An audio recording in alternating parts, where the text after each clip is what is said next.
There are a few ways that you can create a multiplayer game and no one survived. Once you're in the main menu, hit multiplayer. First thing you're going to have to do is select your character. You can either pick one from your character creation list. You can have a maximum of 5. After you create 5 and you try to create a new one, it will tell you reach the maximum number of characters, and you'll have to delete one or just pick one from your list. I'm going to pick V3PO and hit confirm. So we have host, join, and private server. So if I'm hosting a game, all I have to do is hit host. I can create a new game. I can load a game.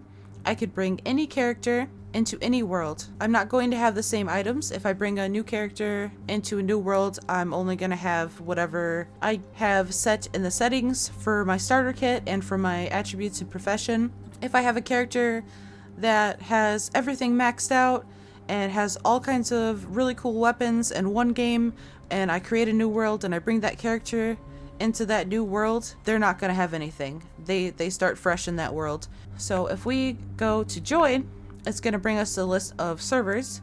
So this symbol means that that server is locked and requires a password. It tells you how many players are allowed in that game.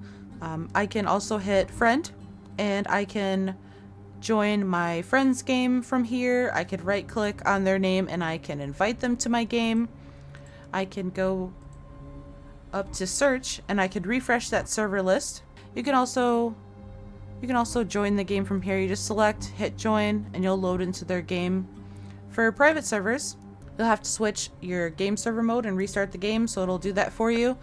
Private server is for when one of your buddies got a server through like Gportal or some other service, some other vendor, and you have a dedicated server that you want to log in and play with your friends. And then if you go back to the game after you've played in that and you want to play another multiplayer game that isn't a dedicated or private server, then you'll have to restart the game just like you did when you selected private server.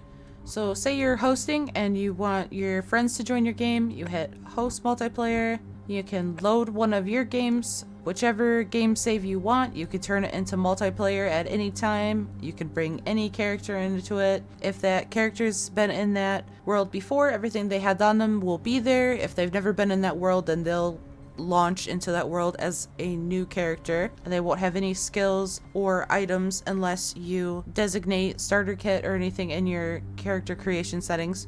But you have the option here to change the room name. You can make it a private room, you can add a password to the server, you can change the number of players, and then once everything is set, you just hit load over here and you're good to go.